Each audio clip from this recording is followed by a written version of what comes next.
Hindi mo maintindihan kung ba't ikaw ang napapagtripan ng halik ng kamalasan. Kinapang mong marahan ang hagdanan para lang Garden Bill 1, ito po yung bubuksan uli para sa publiko. So matagal-tagal na rin na hindi to nag-ooperate. So bali under new management na po to. Wala naman pong binago sa loob. So pinaganda lang po yung mga cottage. luma na dahil wala ring mangyayari, tayo walang mapapala. Huwag mong pigilan ng pagbuhos ng ulan. May panahon para maging hari, may panahon para madapa, dahil ang buhay natin ay Sticker, oh. ganyan. Umaaraw, Ayun. Iba umuulan. pa merong lalo. Inaayos na kasi yung iba, inanay na. So pinapalitan na nila ng bago yung mga bawat haligi ng Nipa House. So bakas pa rin yung damage yung kalumaan nitong resort na to. So kaya makikita nyo na halos dito pa lang sa umbrella to, makikita nyo yung kalumaan. Nagtutuklapan na yung kanyang mga pintura, tapos kinakalawang na. So, ibang haligi ng cottage inaanay na. So pinapalitan na nila ng bago lahat. Ayan sila kuya, yung mga gumagawa dito. Ayan, makakapal ng alay. Nililigpit na nila yung yung mga sirang bubong ng cottage, papalitan nila lahat ng bago para maging safe sa maliligo dito sa resort. So ito yung ibang private room.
Sadyang ganyan,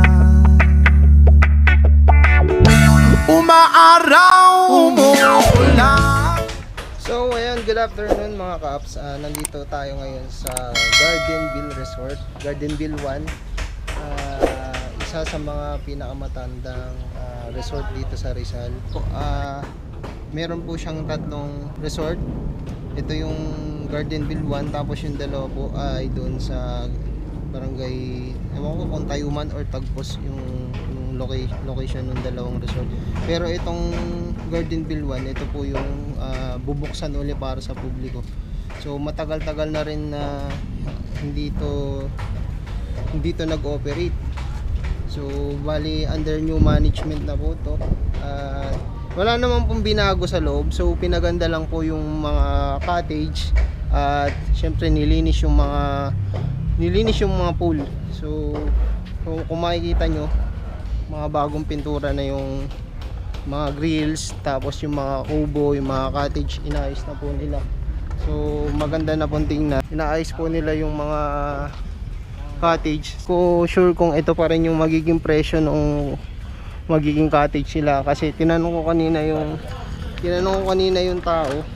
So wala pang sinasabi kung magkano yung entrance tapos yung per cottage. Kung makikita nyo, yung mga dating nakalagay dito na presyo, kagaya nitong Nipa 350, not sure lang kung mababago siya kasi sobrang tagal na nga na nag-operate tong resort na to. So yung iba, ayan, siguro aayusin din nila to katagalan. Halos lahat, ayan, ginagawa na nila.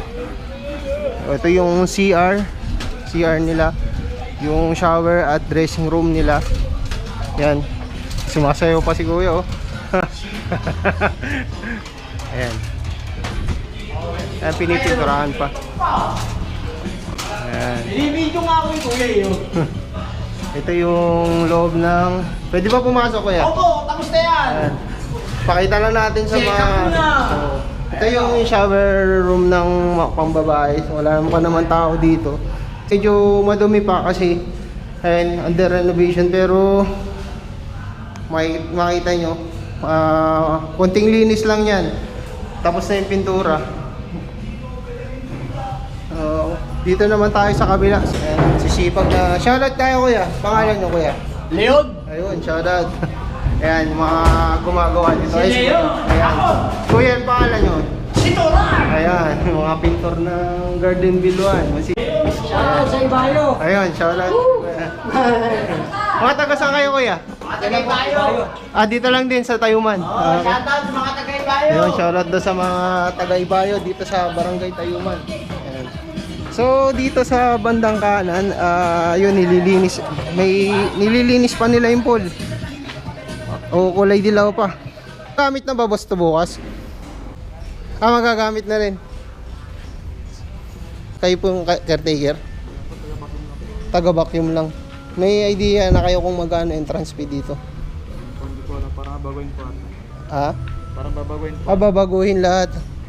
Pati mga presyo ng cottage babaguhin. Parang hindi ma'am. Yung entrance fee lang. Yung entrance lang po ata. So, ayan, binabacuum. Ano pangalan niyo, Kuya? Carlos po. Ayan, si Kuya Carlos, yung taga-vacuum ng pool dito sa Gardenville. Ayan, nililinis niya na yung yung pool. Para bukas pwede nang magamit. Dami din palang cottage dito, ano? Bali ilang pool to lahat? Tatlo lang. Apat. May private pool. Apat. Okay. Itong pool na to, ilang feet to? Ang lalim nito? 4 feet po. 4 feet. 3 feet po dito. 4 feet doon sa banda doon, tapos 3 feet dito. Yung pambata, ito yung may slides. Oo. Pambata lang po. 2 feet hanggang 3 feet na yung may slides. Yung nga po, 4 feet hanggang 5.5 po. 4 feet hanggang 5.5, yung pwedeng pang adult yung banda doon sa unahan, ano. Apo. Tapos doon sa private pool, anong ilang ano yun, ilang Hindi feet? po, 4 feet hanggang 5 4 feet hanggang 5 feet. Ay, ang pinakamalalim nyo, no? 5 feet lang.